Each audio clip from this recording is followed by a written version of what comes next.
What's up, everyone? Welcome back for the 2022 NFL season. This is the game plan where we look at the entire NFL Week 1 slate from a DFS and betting angles perspective.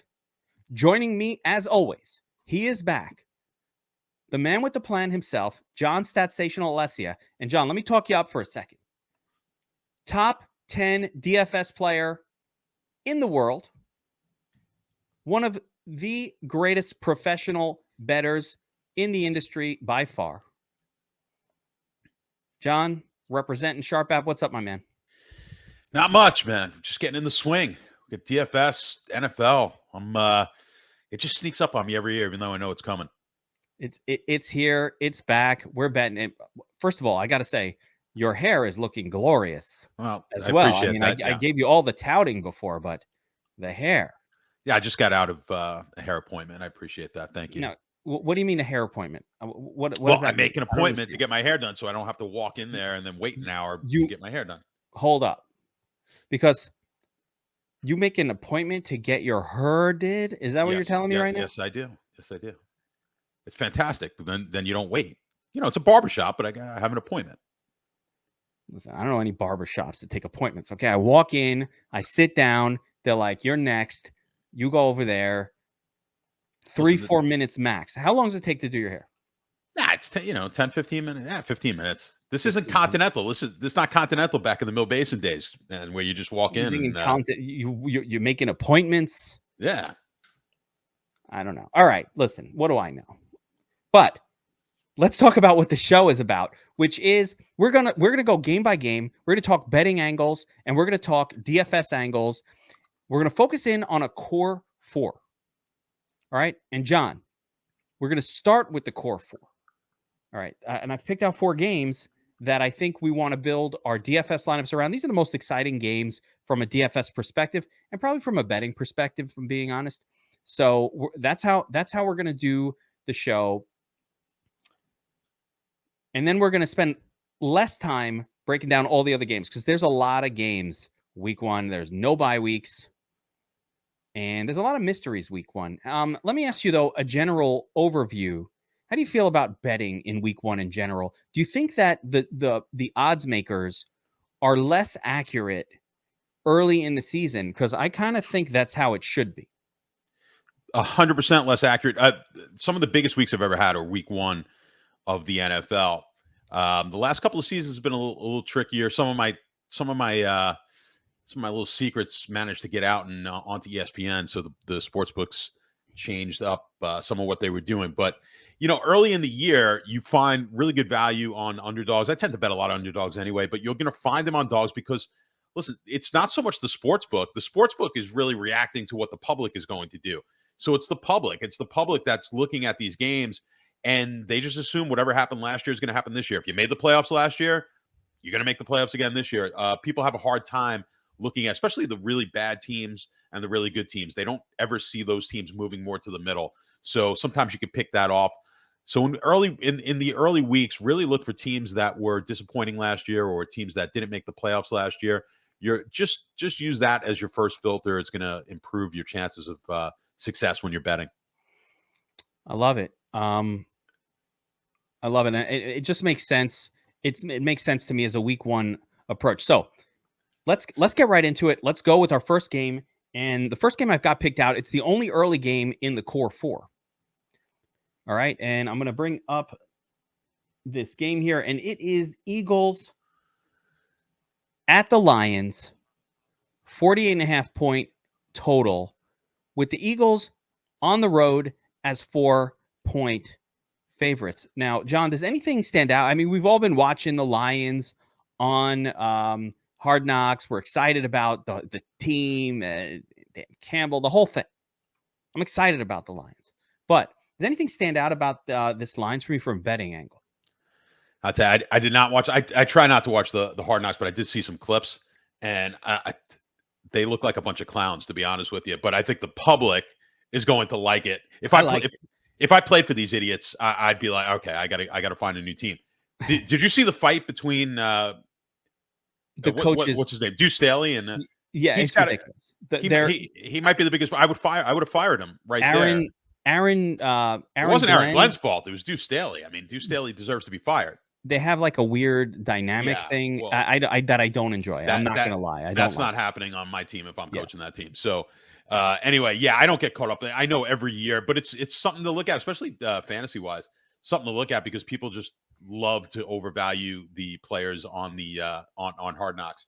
So that is something to take into account. I know people do like Detroit from a betting standpoint as well, but Philly was a hot team also. So it's kind of we have two teams that have been getting talked up quite a bit in the last couple of weeks of the preseason here. So it's interesting from because that's really how you have to look at these early games. We don't have a ton of data we're looking at last year, and then we want to know what the perception is. So this is a tough one. If I'm in a pool where I have to make all of the picks, I'm probably leaning the Eagles on this game. Yeah, I like that side as well. I do think Detroit may be a little overhyped. I like that they're at home, but there are some DFS angles. This is a high-scoring potential game, and it certainly starts on the Eagles side of the football. Obviously, Jalen Hurts is the man. We don't, and he's the man, right? He runs around. He's actually one of the quarterbacks with the most designed runs. I believe he was second in the league in designed runs. Can't remember who was number one, but he was number 2 in the league in designed runs last season. Oh, Lamar, of course, was number 1. And he doesn't need to do a whole lot to score really well. That being said, for DFS purposes, I don't believe in not stacking the quarterback almost at all.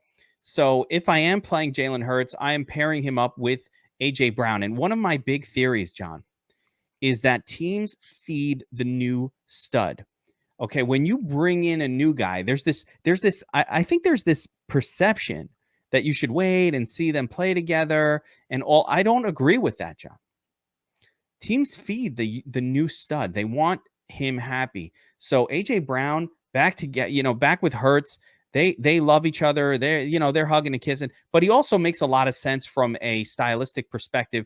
Jalen Hurts not being the most accurate quarterback in the NFL. AJ Brown being a go up and get it guy. So I like Hurts to AJ Brown. I like AJ Brown week 1. I think it's fine. He won't get a ton of volume because they don't throw a ton, but I like that pairing. Of course, Dallas Goedert as well is interesting. I can't do anything with any running back on the Eagles. They're all sketchy. We don't know what the hell they're going to do. No idea.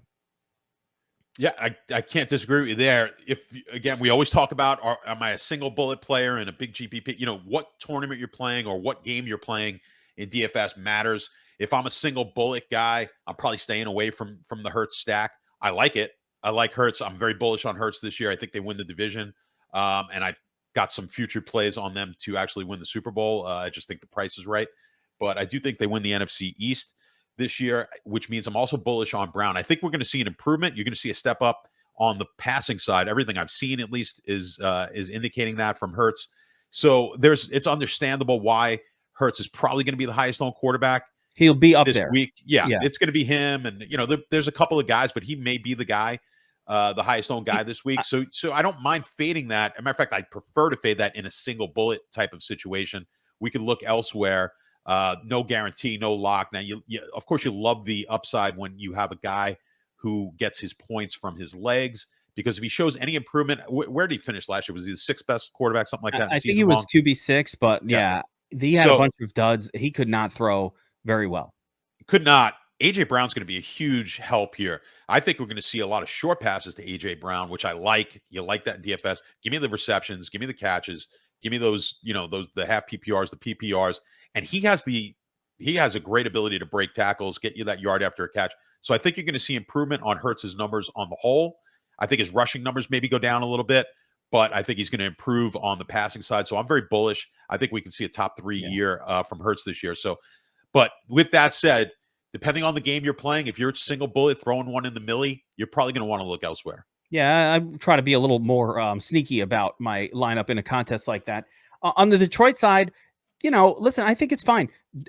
Swift at running back every week is very playable. He's inexpensive this week, specifically on DraftKings, a PPR player. He's going to be very popular, and I think rightfully so. Everybody's excited about Swift, but he is one of those guys to keep in mind that no matter what you think, he's not getting all the touches. He's not getting all the carries, and he's probably not going to see more than 20 touches in any game, certainly not in a game like this.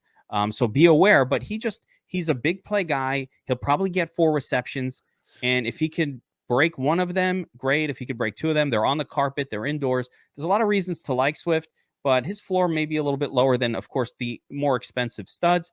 And the Sun God early in the season, go right back to him. Amon-Ra St. Brown, just be careful.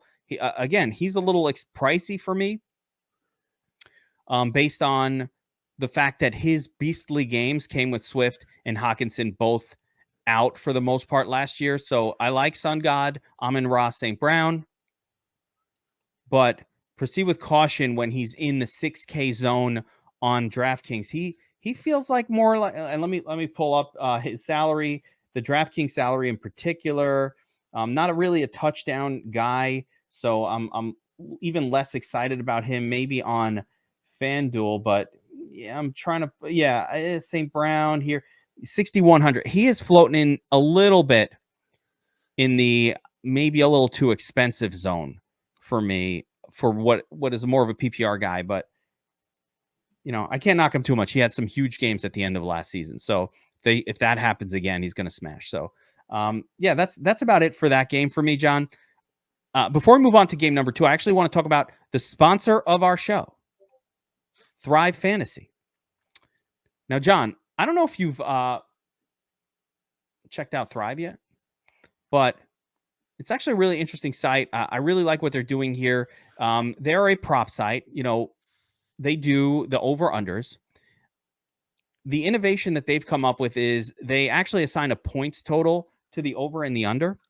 So, if I choose, for example, the under on Joe Burrow, 292 yards, I get 105 points. And what Thrive does that some of the other prop sites don't do is they run big tournaments. So, for example, what I'm showing you on screen here is their big week 1 tournament, which will have insane amounts of overlay. It's $25 to enter, $250K prize pool, again, overlay galore. And the way to win this is you've got to pick 10 out of these 20 props, choose a side, and score the most points. It's that simple. So essentially, if I think Burrow is going under 292 yards, I choose the under. I'm going to get 105 points if I'm right. Again, Jonathan Taylor, I'm a big believer in choosing the larger number. John, where do you fall on this? Give me a little game theory breakdown. Yeah, I mean, I've looked at it very briefly, and that certainly seems to be the right logic to have. But when you look at some of these, look at that first one that you had up there, the first quarterback, Burrow, right? So even his lesser number is 95, right? So his over is 95, which is more than some of the other, or close to some of the other larger components of that you're looking at the totals. You know what I mean? So you got to look at it deeply. But yeah, basically you're going to have to hit all 10, and you're going to have to hit them. Most likely you're going to want to hit, which would be the plus money side if we were looking at this from a sports betting standpoint. You've got to hit all 10, I think, and you've got to be on the larger side. Be on the, have a few of the expensive ones. Like, I'll give you an example. This Justin Jefferson under that 75 pointer, even just having one of those probably takes you out of contention for taking the tournament down, and you play to win the game. So I think, you want to be on the larger side of these props. And if you're a DFS Army subscriber, I'm just going to show real quick how to actually use DFS Army to help you make decisions. This is the most important thing. So up here's the DFS Army research station, and that one prop was Joe Burrow passing yards, right?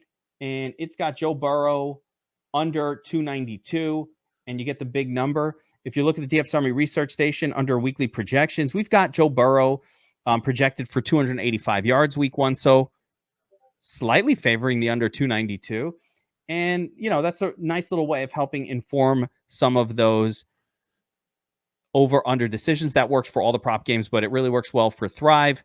And guys, if you're not signed up and you want to check out Thrive, the link is in the description below. But if you use promo code ARMY, they are matching your deposit plus, and this is the big one that I love, for people who deposit $50, they're going to give them, aside from the deposit match, a $25 ticket to enter this contest. And for people who deposit $100 initially, and this has to be initial, they'll give 2 tickets to this contest. So 2 $25 tickets. So you're talking about if you put in $100, they're going to match it with $100 match. plus 2 of these $25 tickets. So $100 turns into $250. Listen, even the worst DFS player should be able to profit on a $100 deposit where you get to play with $250 worth of entry fees. So definitely check out Thrive. Promo code Army gets all the goodies included. No one else has that. That is unique to promo code Army. So make sure you use that when you sign up at Thrive. All right, John, let's move on to the second game in the core 4. And the second one we're going to the afternoon slate. We're going to the afternoon because all the rest of the morning games are pretty freaking boring. And the second game I've got picked out here on the Sharp app odds table. That looks pretty sweet. Yeah, that is looking good. Sharp.app, baby. KC at Arizona. 53.5 point total. Chiefs, 6-point road favorite. Now, John, I have a thought, but I don't even want to say it. Chiefs, 6-point road favorite.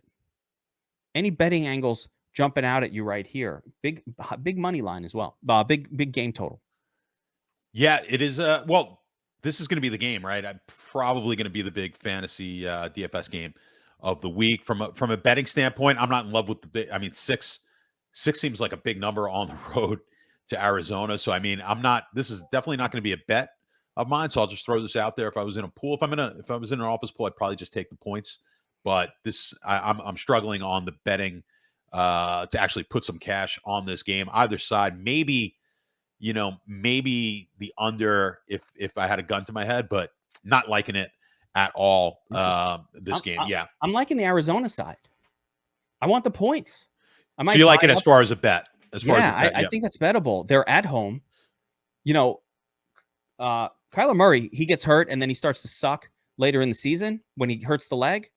But he's good when he's fresh. What's the video game that comes out in like October? Oh, when Madden comes out and whatever video game comes out, and then that he wants to play. Yeah, and then he plays. And then that's it. And then he doesn't study anymore. That was the rumor.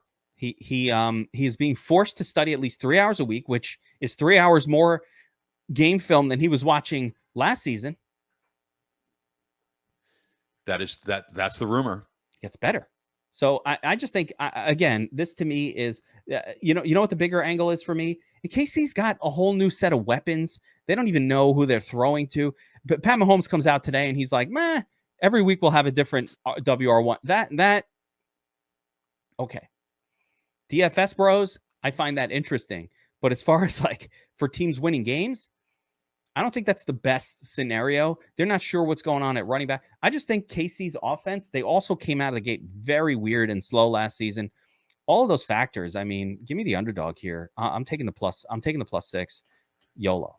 Yeah, they do have a habit of that. They have a habit of coming out slow and early in games as well. So you might be able to look at a first half bet on Arizona. Maybe they come out a little sluggish. Hedge it. Oh, first half bet. First half bet. Yeah, I like it. I like it even better. They might come out a little sluggish. But as far as DFS goes, I think we didn't really talk about, and we get into that more when you guys do the Wolfpack, which is behind the paywall.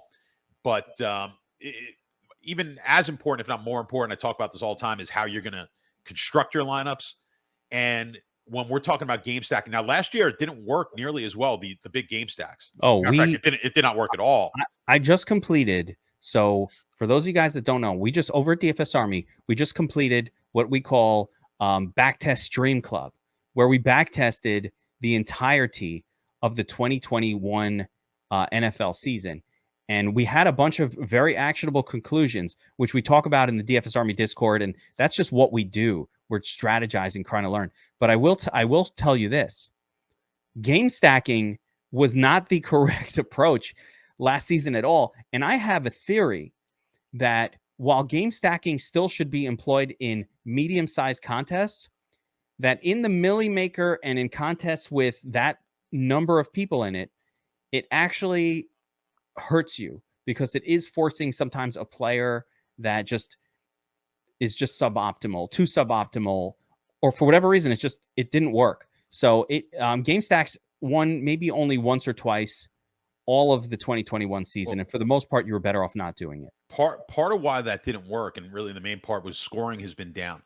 And I investigated, typically when you see a big move, you see a 1.5 difference in the average score. That's a huge move for the league, right? So scoring was down last year, and I think it's on like a 2-year trend now, trending down. That's really the main reason why.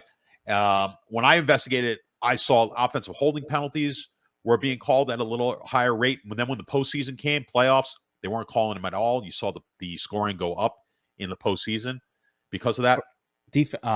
Offensive holding. Yeah. Offensive holding. Yeah. Yeah, that kills you. Kills drives, right?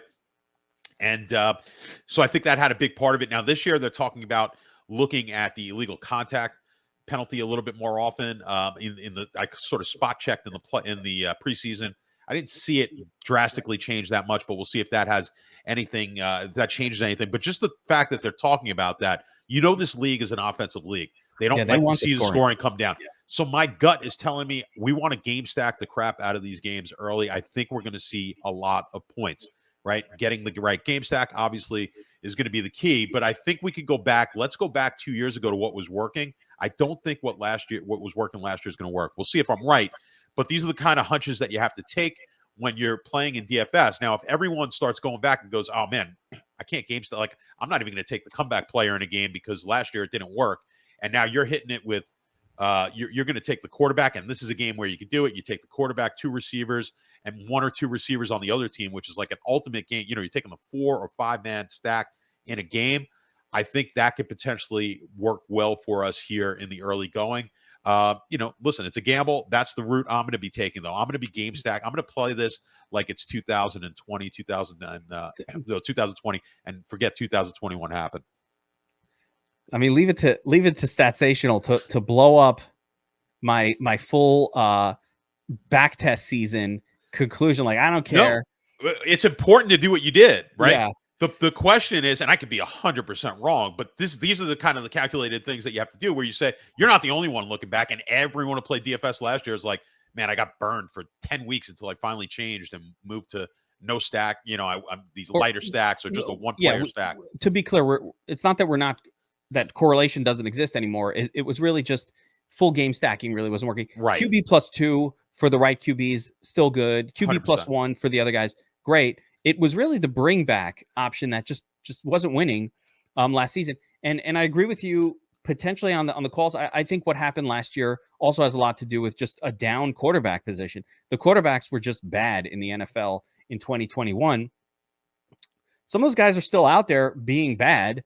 So I don't know what changed. Maybe Trevor Lawrence won't suck as bad. You know what I'm saying? Like maybe Daniel Jones has a resurgence. Maybe Trey Lance, but Jimmy Garoppolo wasn't that terrible either. Justin Fields doesn't really look like he's going to be any better. I don't know. I'm not sure that, at least some of those guys marinated for a year, and maybe they'll be a little better this season, but we could have another year of just terribleness. But to get onto this game, right? So now if you're looking, I talk about the being contrarian doesn't always mean finding a contrarian player. Sometimes it means finding the game everybody likes, but playing it in a contrarian way. This is a game. You've got a lot of options. So if you play this game with 5 players in this game, and a lot of people aren't going to have that. This game blows up, 70-point game. You could be looking at 5 players from this game hitting. So I don't just look for the one player who's, no one's going to have, because chances are no one's going to have that player for a reason. But sometimes you could find something that everyone likes, which everyone likes this Kansas City, Arizona game, but you can find the hidden gems there, or play it, construct the game differently, or construct your lineup differently than everyone else and be contrarian in that way. One quick thought I have about this game, last season, it wasn't the best to, Mahomes was, I don't think ever, or maybe once all season in a nuts lineup. I think maybe it happened once. It wasn't that Mahomes was terrible. He's just so expensive. And his pass catchers with Tyreek and Kelsey were so expensive that stacking him just became very difficult. And they had to all hit ceiling game. Like it was asking a lot for that grouping to actually win you a tournament because of how much it costs and how much of your cap you had to spend on a stack of Mahomes and Hill or Kelsey or both. This year, it's different because we get Mahomes who can be paired up with a whole bunch of low-cost wide receivers. Martez Valdez-Scantling might be the number 1 wide receiver. It could be Juju Smith-Schuster. I'm not sure. Sky Moore is a rookie that's on the team. Those are the trio for me. I think Mecole Hardman is still there, but he's never really shown that he's the guy. Yeah, we've seen enough of him, I think. I'm not believing him in the 5th-year breakout for Hardman. And Kelsey looks really good. So a Mahomes +2 stack is just less expensive than it's been in the past, especially if you leave Kelsey out of it, go contrarian. You're like Mahomes, Scantling, Juju, a little scary, but doable. On the flip side of this game with Kyler Murray, there's not that much going on at pass catcher for the Cardinal. I think it's a tighter target group of pass catchers than we've seen in the past with Hopkins gone and Kirk gone from the team. You got the Marquis de Brown on the team right now, probably in line for a lot of targets. Zach Ertz got a big Q tag next to his name, so I don't know if he's going to play. And then it seems like Rondell Moore is going to be a very, very popular pay down option on this slate, almost like too chalky for me. He's very cheap, and he's looking like a 20+% ownership as of right now, which probably negates. I'm not going to use week 1 20% owned cheap wide receivers. That's Marquez Callaway 2021 all over again. I'm not doing that. So we got to see what happens with the chalk. But this game, I think Marquise Brown is interesting on the Cardinals. I think Kyler Murray is very playable standalone. I might like Kyler Murray as better as a play than Pat Mahomes. Agreed.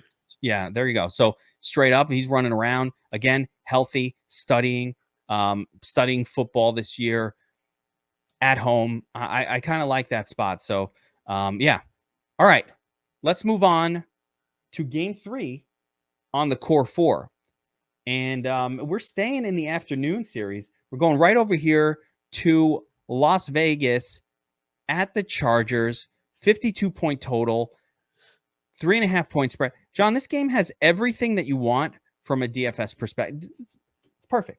52 points, close game, home favorite, only 3.5-point favorite. We've got some narratives going on with Devontae Adams, new kid on the block, on the Raiders. Chargers, full set of weapons. Mike Williams got paid. No real tight end to worry about, or not like a major concern tight end, although they have a couple guys over there with Parham and Everett, but I wouldn't screw with them at all. And this game looks like a high score, and it might not be as popular as the game we just talked about with Murray and Mahomes being a little sexier than Herbert versus Carr. What do you think? Yeah, I mean, just from a betting standpoint, I think, again, we kind of look at the psychology coming in. Everyone loves the Chargers. They have, right? So they love Herbert. Good reason. And everyone loves the Chargers. So, and I'm not a big Raiders guy, but I do think you're getting a little bit of value here on the Raiders side, getting that extra hook, especially on the 3.5. So I would lean more on the Raiders side of this game. From a DFS standpoint, I think you pretty much nailed it, because now we're looking at a game that's probably as good as that last game. That last game might be a little bit more popular, but I do think we've got some options to play in this game as well. Now, of course, you got to be careful for the same reasons that I said. Herbert's a guy that people like. He's been getting talked up. If you're a season-long player, I've been hearing his name a ton out there. So, and he's expensive, so he's not cheap. Where you can get Carr at a pretty cheap price. So you could get into these games with a high total and play it in a way that not everyone else is going to play. And if we get a shootout here, which is they're certainly capable of doing, we've seen it. We saw last year they put up a bunch of points right in that last game that I think got them into the playoffs. Herbert was the no, actually, I don't remember what happened in that game. Yeah, it was that Sunday night game. I got to refresh my memory on that one, but yeah, no, it was 35-32. Yeah, that's right. I knew it was a lot of points in that game, but Carr did not have a monster game. He only scored 15. I'm looking at it now in that game, but I think you do have the potential. I don't usually love playing Carr. And Herbert, you're right, scored over 31 in that game. So he was the nuts on the showdown probably for that one. But yeah, I think this is a game where you've got some options in here. Carr with Devontae Adams could be a more prolific scoring quarterback. It's a little bit of hopium. It's a little bit of we don't know. I'll tell you this: Carr sucked all last season as a DFS play. I didn't play him once the whole year. I think he had 2 games worthy of tournament exposure, so to speak. But for the most part, I avoid him. He's a dinker. He's a dunker, and they do like to run for the touchdown on that team. I don't love Carr, but think about this as far as with Adams now. Now they've got you had Waller there, and they've got Renfro. They've got guys, but think of the quarterbacks who have a special relationship with a wide receiver, a relationship off the field. College, just think about Burrow and Chase last year, how they started to really put it together. You've got that here, right? These guys played together in college. Yeah, they love good friends. They love each other. He's going to him, and he's going to go to him when he's in trouble, and he's going to go to him in the red zone, right? So that's why you kind of diminish a little bit the other guys, Waller and Renfro. It could be a situation where he's really just going, and we know Adams has the talent, so we could see a high target percentage here, a high target share to Adams. Oh, we will see. I have no doubt.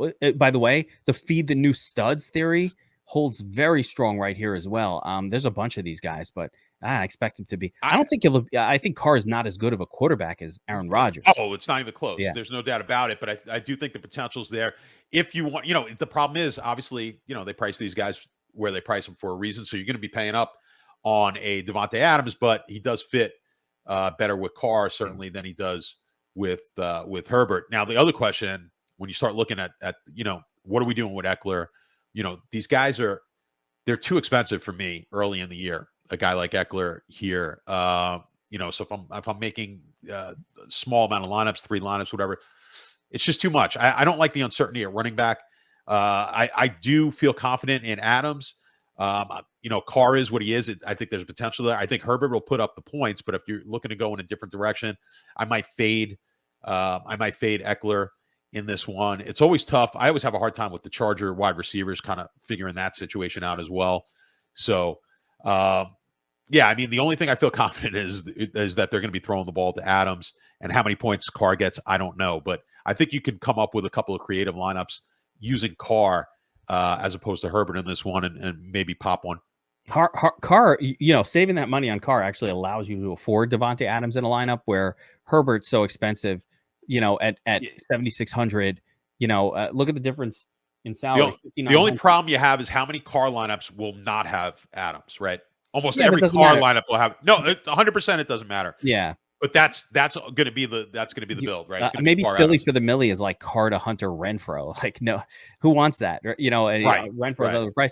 And I agree with you on Austin Eckler. Austin Eckler's an interesting one-off play. He could be paired up with Herbert as well. But for me, Austin Eckler's one of the least good pay-up options on the slate, just where his salary is. People just assume that Eckler's going to get 10 receptions, but he doesn't do that most weeks. He usually gets 5 or 6. They're very valuable receptions, but Christian McCaffrey is going to do that and get 20 carries, and Derrick Henry, if the game goes a certain way, is going to put up 40 points. Jonathan Taylor, he's projected for 110 yards. Like, he's projected for over 100. The bonus is there. So Eckler to me is probably my least favorite of this group. Let me give you a guy, just your opinion on Palmer. What do you think? Yeah, here? Palmer will play, and he is a very interesting pay down option. Absolutely. He could be, if I was doing a 2-person stack, you get the $3,800 on Palmer. He will start, I think. I mean, let's wait until game day, or at least that's announced, because there is a guy named there's Jalen Guyton on that team who was getting more snaps at WR3 last season. But Palmer seems poised to step into the full-time WR3 role. So, I don't mind him one bit. There's really nobody on, there's nobody sneaky on the Raiders for me. Like, I don't know who their WR3 even is, but it's probably not very good. Zay Jones was that guy last year. I don't know. The sneaky player is going to come out of the Chargers. I think you're 100% right. You're not going to get anything too crazy come off there's nothing sneaky. The Raiders side. Hunter Renfro's priced up. Darren Waller is too expensive for not going to get the targets. They're all going to Adams. Renfro is a PPR guy. Avoid him. I'm fading Renfro. He's not somebody I'm playing this year. He's way overpriced for what he's going to do. So, yeah, there's nothing sneaky on the Raiders side. Maybe Josh Jacobs would be the sneaky guy because no one wants to play him. Yeah, maybe just to get into the end zone a couple of times, something like that. It's Yeah, potentially that would be the only option. Yeah, I he could agree do with it. you. So that'd be interesting. All right, let's move on to the last game on the core four. And the one I picked out is the Packers at the Vikings. And I got a betting angle for this one as well, Stats, but I don't even want to say it because I don't want to ruin your thought. But I'm just going to, it's a 1.5 point spread. Packers, 1.5 point road favorites. They're on the road in a game which currently sitting at a 47 point total. I actually believe that number has gone down a bit. I think that game was at 48 at one point. It's down to 47. So unless I'm mistaken, there's been a little bit of line movement there. But what do you have any betting angle? What do you think here? Another road favorite? Yeah, I'm cautious on this one for the road fair. I kind of think Minnesota's getting a little disrespected here, getting the 1.5. So I do think there's some value on the Minnesota side of this game. So if I had to come in on this one, it would be on Minnesota. Nice. Yeah. I'm glad that you said that because Minnesota popped for me. Aaron Rodgers does not do well with new guys. That is just not, he has not been good. And I also can't help forgetting how ass they were in week 1 against the Saints. He was just completely out of sync last year. And maybe that's a pattern. Old guy doesn't really go too hard in training camp. Again, all new guys on the team. He's got Lazard back, but everybody else is just new. At the wide receiver core anyway, Sammy Watkins, week 1 beast, by the way. Sammy Watkins, if you're ever going to play him, you play him in week 1 because he's had a weird history in his career of going off in week 1. So we're going to keep that in mind for GPPs. But, Sammy Watkins, Randall Cobb is old and decrepit. So he's not even that old, but he's just, I don't know, he's washed. So I don't know. I just think week 1 is going to be a little bit weird for Aaron Rodgers in general. New wide receivers, no Devontae Adams. It's hard for me to trust the Packers to go on the road and beat what seems to be a rejuvenated and refreshed and sort of better coached Vikings team. New philosophy. Justin Jefferson's a beast. Thielen back. Healthy Dalvin Cook. I don't know. This is a tall ask for me. I think the Vikings can pull off this upset. Yeah, I totally agree. What's interesting is the total. I think you kind of were alluding to it because this was 48.5. Matter of fact, I was looking on the Sharp app.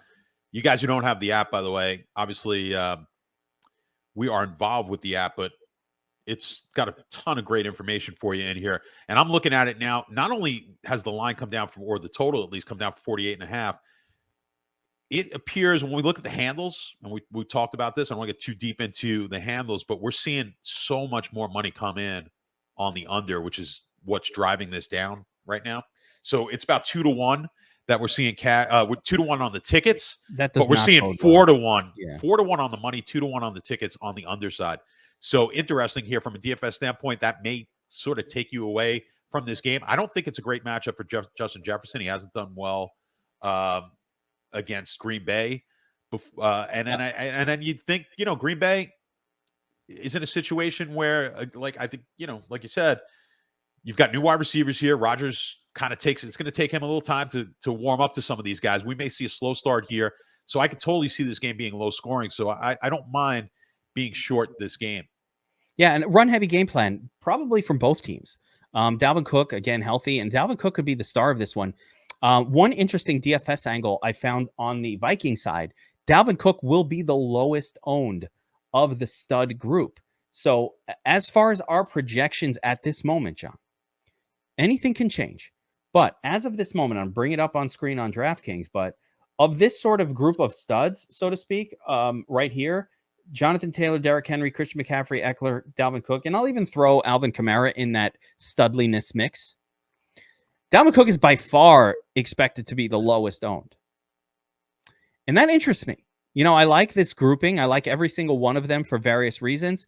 Week 1, but if you're going to give me Dalvin Cook at 3 or 2% ownership versus having to pay 12% ownership for Austin Eckler, who's more expensive, I'm just going to go with Dalvin Cook because the leverage of that, that's how you win tournaments. So every time you look at the stud zone and you see a guy who's 2% versus a guy who's 15, the correct move is 99% of the time to take the 2% owned guy. Just take the leverage.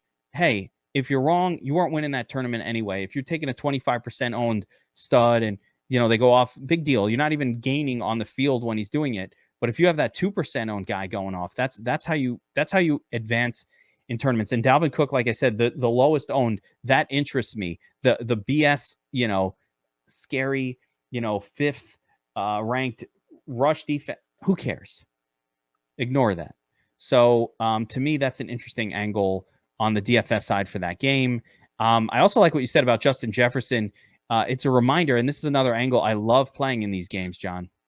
When you have an elite cornerback, which Green Bay does,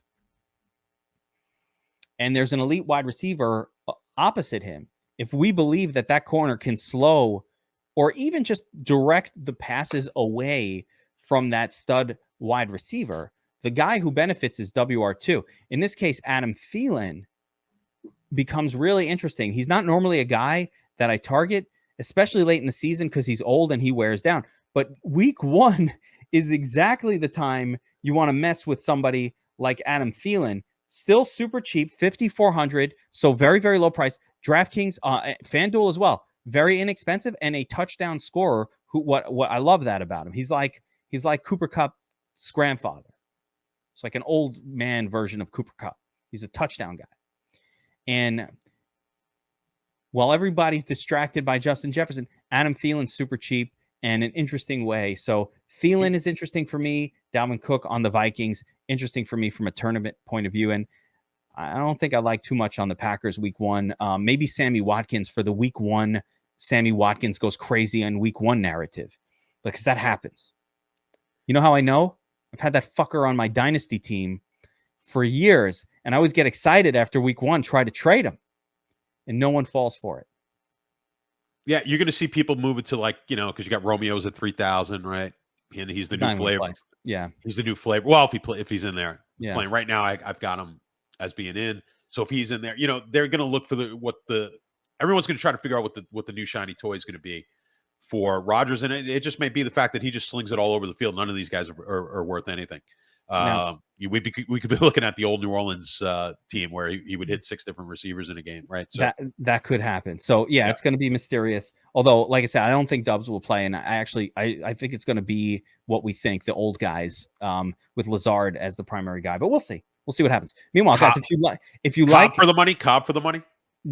Listen, no, no, I can't do it. If you like what John has to say, and John tips his bets. So essentially, if you want to follow along with John Statsational Alessia, one of the best sports bettors in the world, if you go and sign up at Sharp, you download the app, sign up at Sharp app. What we're doing at DFS Army is we're giving a free month. If you haven't tried it out, if you haven't tried Sharp Pro, you can get a free month of it with just by going to the Sharp app and using promo code DFS Army. So listen, this is a gift. You get into Discord. John's in there. He shares all his bets. He's answering questions, explaining.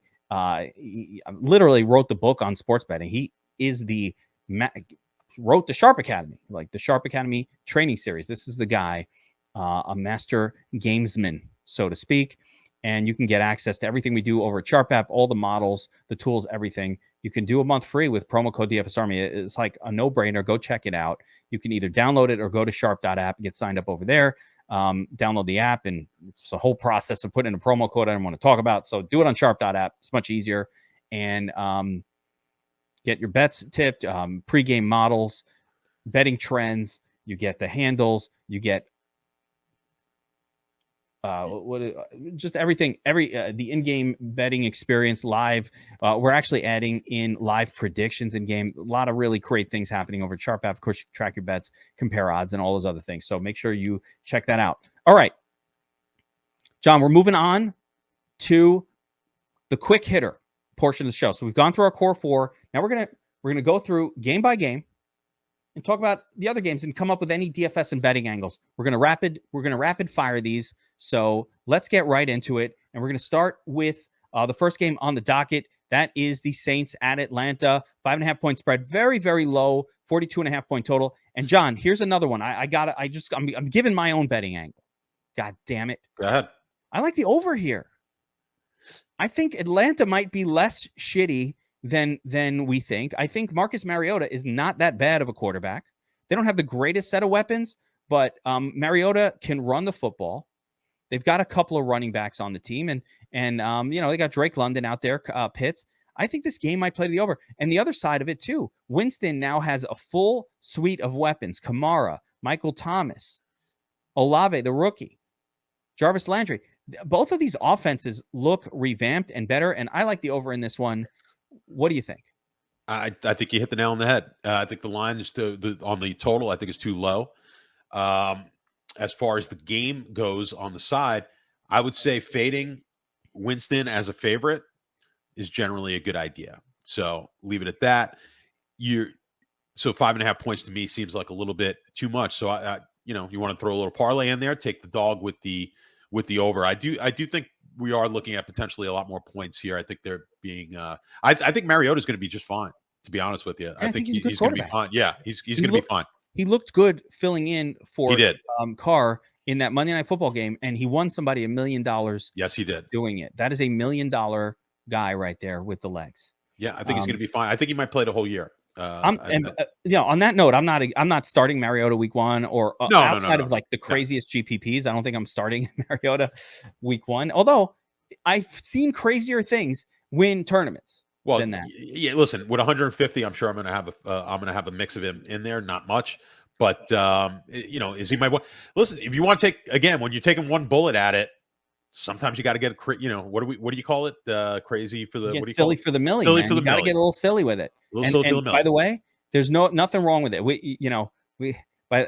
Side note, one of the accounts that we looked up or a lot of the weeks was the John Statsational Alessia account. See what you were doing with those 150 in the Millie Maker. And I did discover that you refuse to ever go over 30% on anyone. It's rare. Yeah, it's rare. It's just the way I play. So I kind of spread it out a little bit. Yeah. In most sports, but yeah. Quick. That's what we got for this game. Yeah. Yeah. A couple of DFS angles. I do think Michael Thomas is mildly interesting. I think Kamara is absolutely playable in this spot. Jameis Winston makes for also a mildly interesting. He's very inexpensive. And if he's just out there slinging it like he used to in the old days, not last season's version that had no wide receiver, they were throwing. Marquez Callaway was the top guy. Some Devonta Harris was the number 2. Like, we're talking about going from that to Michael Thomas, Olave, and Jarvis Landry. That's a much better and a healthy Alvin Kamara. It's just a much better weapons core for Jameis Winston this season, and he might not be that weird game manager, low-scoring guy from last year. I think he might revert back into the gunslinger. So I don't mind a couple of the weapons from New Orleans. I don't think I'm screwing with Atlanta at all on offense this week. Definitely not a team I'm into. All right, next game is a death match? No. A grudge match here as the Browns head out to Carolina to face their old QB, Baker Mayfield, on his new team. I don't know, John. I kind of have some interest in Baker and the Panthers offense. I got to wait to talk to Gargano. He's like the Panthers whisperer. But what kind of betting angles are you seeing for this one? Panthers are 1.5 point home favorites and another horrifically low 41.5 point total. Yeah, it's a low total for good reason. This one, I'm not as optimistic that we're going to see any points in this game. I think it's a dead. Yeah. Not with Brisket at the helm for the Browns. No, it's a dead DFS game, except for obviously McCaffrey's always a play.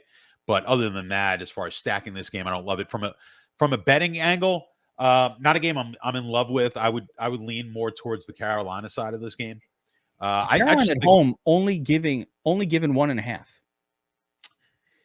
Is it minus 1.5 or plus 1.5? They're minus 1.5, which is fine. They're favored at home. But listen, they got a real quarterback now. They have Christian, and they're going up against a team with Jacoby Brissett at the helm. Brissett's going to be bad. And listen, they had a back Baker. Baker's not that great a quarterback, but this is a downgrade. Not by a lot, but it is a downgrade. So better quarterback here with Carolina. Again, that's an upgrade from what they had last year at quarterback, but again, not by much. So I think they'll be a little bit better. I do like the coach there at Carolina. I thought this Cleveland team was a bit overrated, so I was fading them anyway, and now I've got more reason to do so. So I think I like Carolina in this game. Carolina's got a pretty good, Carolina's got a crazy schedule. We're not going to get too into it. They got the first 3 games are all winnable, and you're going to start. They go 3-0. We're going to start hearing about Carolina. Yeah, I think they like play Carolina. the Jets and the Giants coming up. I'm just going to say I like Carolina. I like giving the 1.5 points. I think that's the bet in this one easily for me. I think Carolina could actually smoke these guys. So I like the spot at home for Carolina. All right, let's move on to the next game on the docket. We've got the 49ers headed to the Windy City taking on the Bears.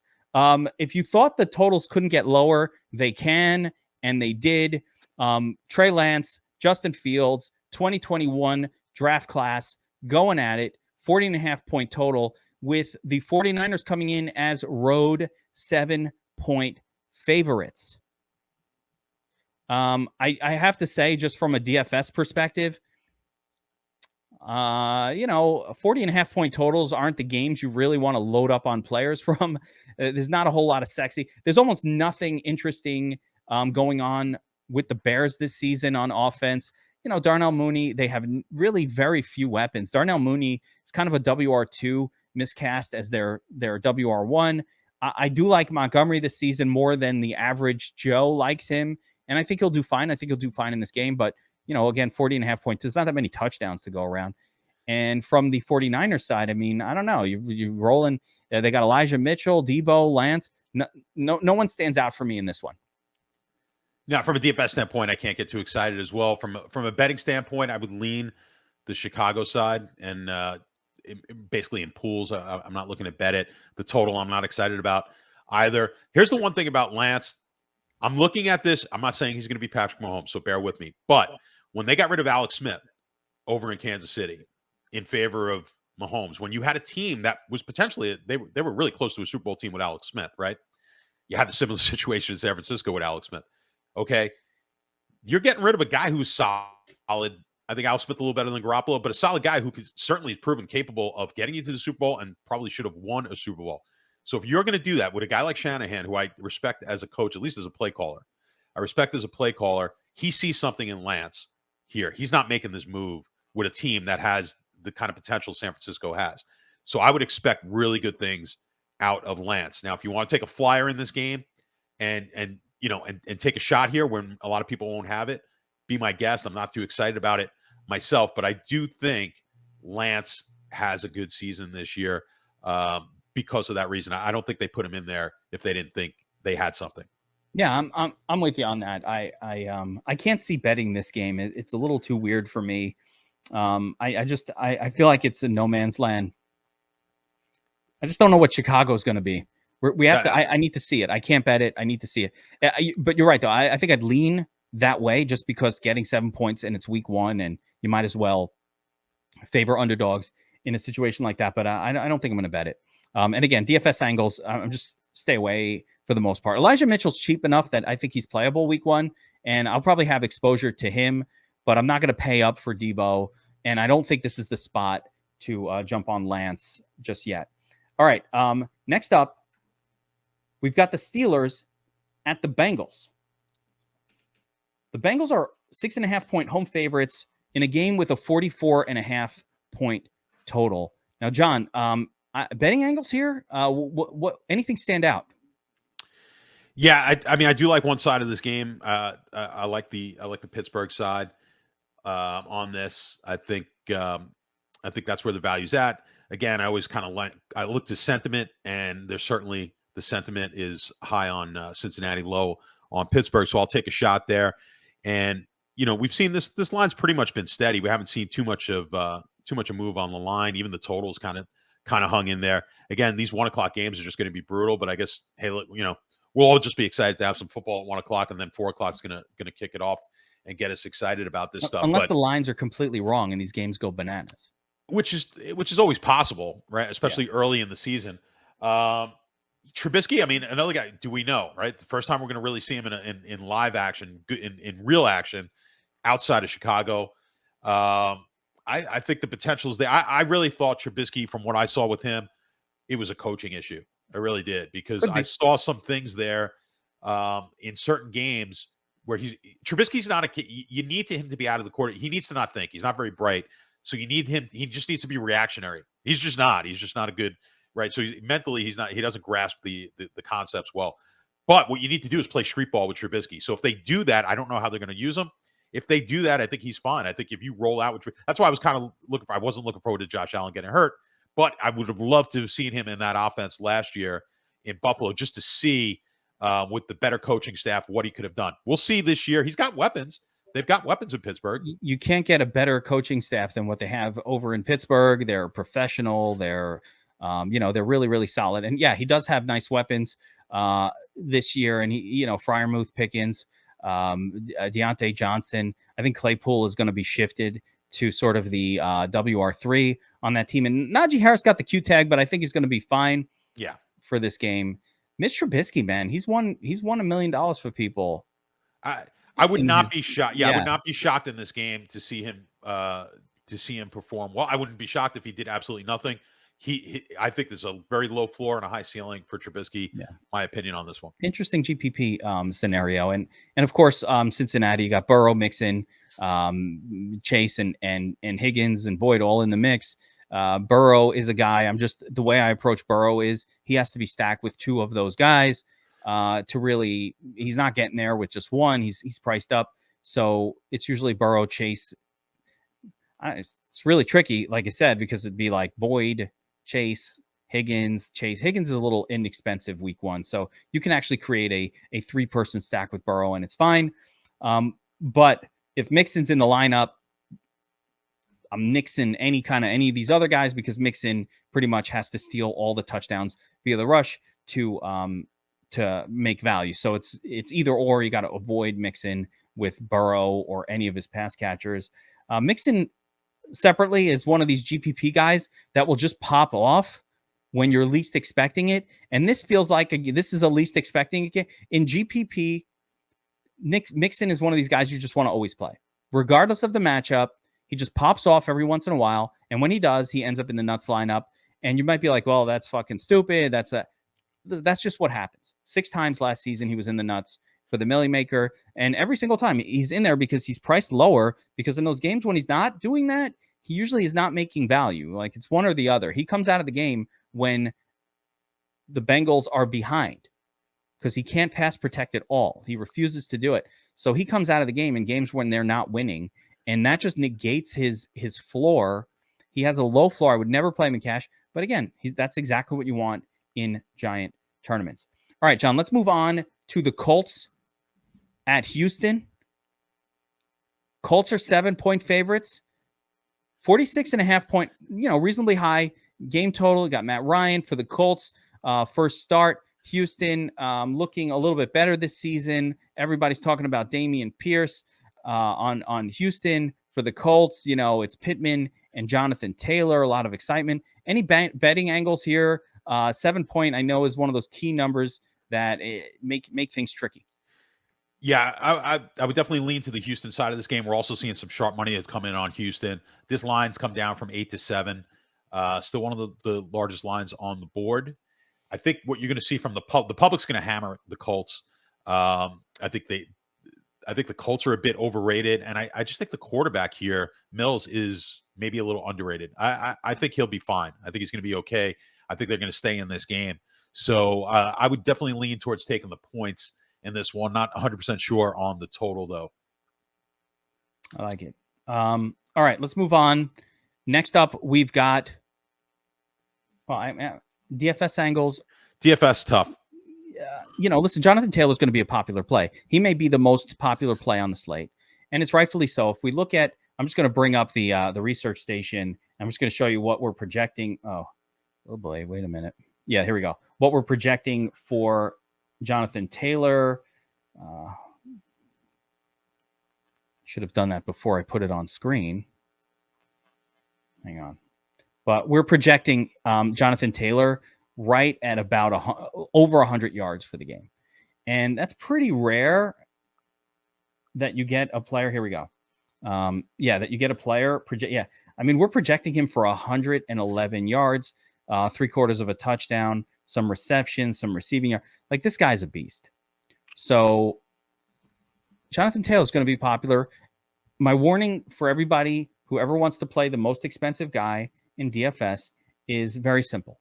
Listen, he can smash, but you don't win the tournament unless Jonathan Taylor outscores every single other guy down below, right? So when you're having FOMO or worried about should I play him or shouldn't, and I love Jonathan Taylor. I love him, and I love him this week. Just know that he's only in the winning lineup if he outscores every single one of these guys that you could see here on the screen. He has to actually outscore them. So, yeah, I think Jonathan Taylor can smash. He could put up 40 points. He's actually destroyed Houston in his career. You know, play him to your heart's delight. He's definitely the cash game guy that I'm going to pay up for of this whole grouping. I like Taylor. You know, I'm just going to pay up for Taylor. But in tournaments, there are at least acceptable enough excuses to not play him and just go a different way. You can also see, you know, there's some situations here where maybe he doesn't get as much volume as he did last season. I mean, maybe they do what they talked about here. Now you've got, right, so you got the new quarterback in. They don't want to pound him as much as they did last year, which was kind of the trepidation some people had in season longs where he started to not go one anymore. So we'll see. Maybe that plays out in week one where they just don't go to him as much as they did last season. So we'll see how it plays out.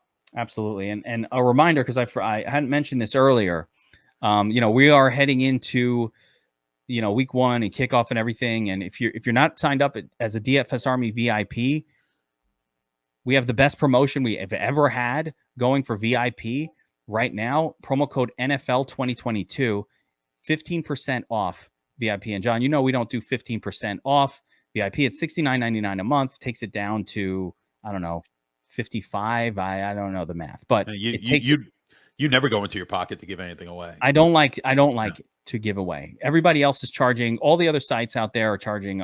They're raising their price $120, $160 a month for some of these sites. DFS Army is all about the everyman. We're all about the everyman. Average Joes beating the pros. It's why our winners aren't necessarily just our staffers. It's our members. They're taking down tournaments on the regular. We do it different than other sites.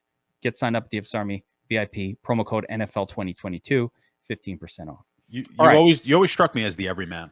I am the everyman. It's kind of it's what I always think about when I think of you. I'm like, that's the everyman right there. He's just completely average in all ways. No doubt about it. Just average guy. All right. The epitome of mediocrity. Yes. Mediocre is the proper term. All right. New England at Miami. Surprisingly high, 46.5 point total. Miami home, 3.5 point favorites. And, you know, we've got some new players on Miami. Tyreek Hill over there. We're not sure who the running back is. Probably Chase Edmonds, maybe. Maybe it's Raheem Mostert. I don't know. Jalen Waddle's back. So nice weapons for the Dolphins. And for New England, a little bit of concerns on that offensive coaching staff, bringing in some names that we're not super excited about, some retreads with the loss of Josh McDaniels, which I think may be overblown. I don't really know, but I can't imagine that the offense is as good as it's been. They will try to run the football, though. That is what they do in New England, and they have a couple of really strong running backs that they will load up with if they can. So do you see any betting angles here, Miami? I mean, just anytime New England's an underdog, I raise up the eyebrow a little bit. I listen, New England's the team that I thought was the most underrated coming in to this season. And I'm going to find out just how stupid I am maybe in week one or how smart I am. I just think they're a better team than Miami, right? I think a lot of hype with Miami. It's all about Tua. If Tua is going to be the one that's going to have to prove me wrong, I don't see it with Tua. I don't care that they picked up Hill. If you don't have a guy to get him the ball outside of, end arounds, I'm not sure. I like what I saw out of Mac Jones, maybe not from a fantasy perspective, just just from managing the game perspective. I think he will improve here in year 2, but that defense was dominant last year. I mean, that's the thing that I think people are forgetting, how good this defense was. I think they were the second best defense in football last year, maybe the number 1 or 2 in scoring. So I think this is a tough matchup for Miami. I'd be very cautious about playing any Miami in from a DFS standpoint. And and New England from DFS is not anything that you want to get too excited about. So there's no one you could play. So it becomes a moot point. The only if your theory holds true, New England defense becomes interesting in this spot. No one's going to play them. Oh, I like that. Yeah, that would be the interesting end, because you can't play the players in a game like this. There's just no Devontae Parker revenge game, bitch. Didn't think of that. Yeah, no. There's a lot of good revenge games this week with quarterbacks. Yeah, I'd rather do the quarterback fake revenge narrative. Yes. All right, moving on. Baltimore at my beloved New York Jets, and talk about revenge. Flacco, baby, going up against the old squad. Baltimore 7-point road favorites, 44.5-point game total, and I don't know. Every once in a while, you want to lay the 7 points, and this might be that spot, John.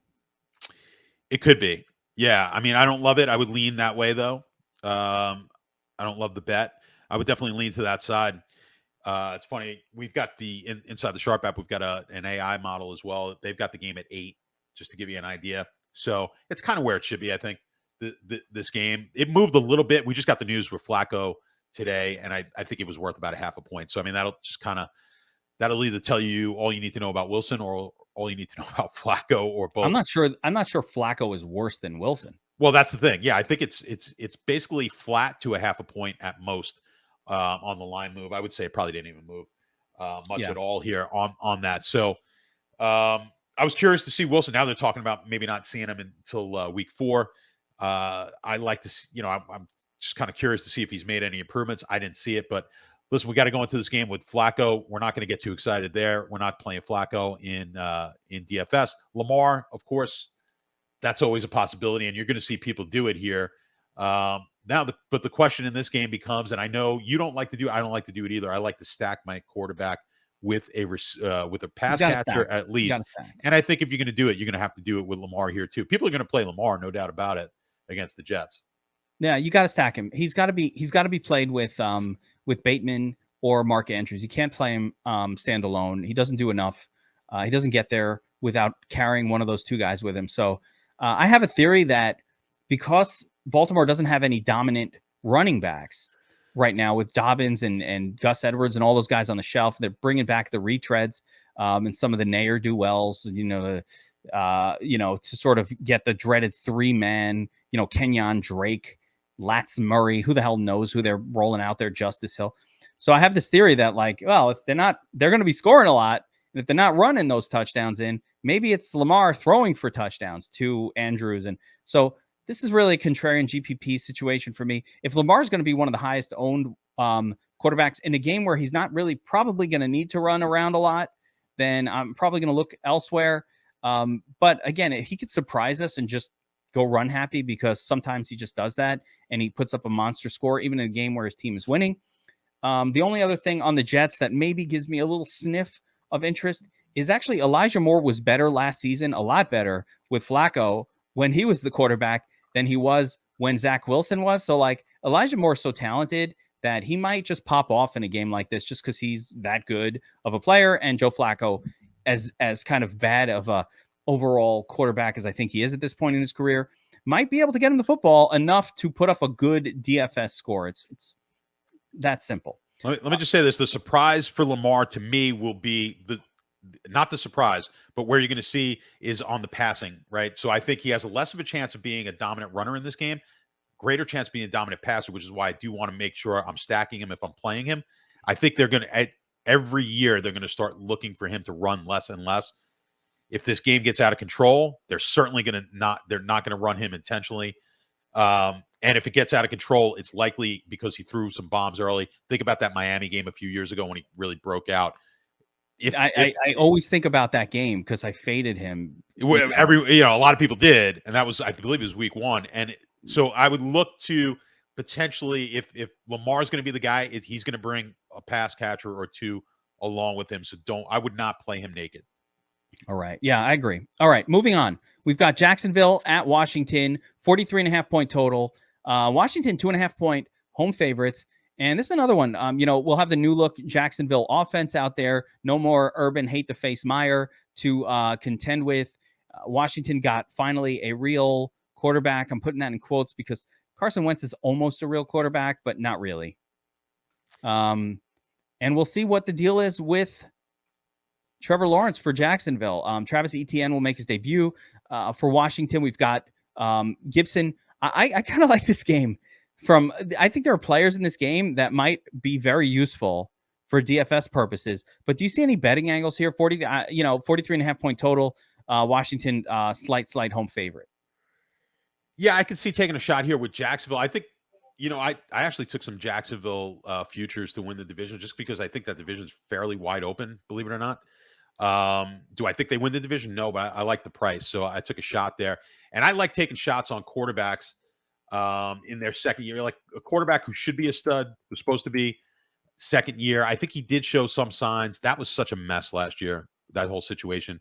Hopefully Peterson, kind of settles it down.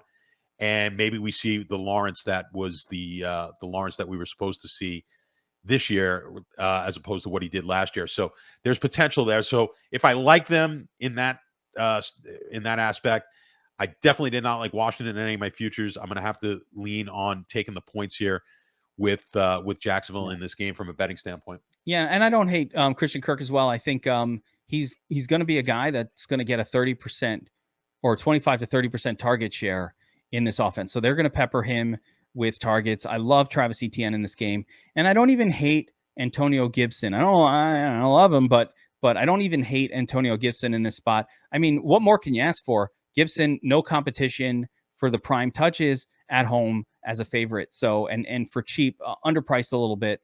Actually, I'm not going to say underpriced. He's priced correctly for the role. Unfortunately, had they priced the slate a couple weeks later before the shooting, but after the declaration of starters, I think we would have gotten a cheaper Gibson, but a free square almost, but we didn't get that here. So, but I am interested in it. All right. Giants at Tennessee. I think this is the last one. Yeah. Last game, Giants at Tennessee. Tennessee is a home 5.5 point favorite, 43.5 point total. John, any betting angles to exploit here? It's two teams I don't like. I thought Tennessee was a very overrated team last year, but I don't like the Giants at all. So I'm kind of neutral on this. If I had to make a play here, I'd probably just take Tennessee minus the 5.5. The total, again, low total, 43.5.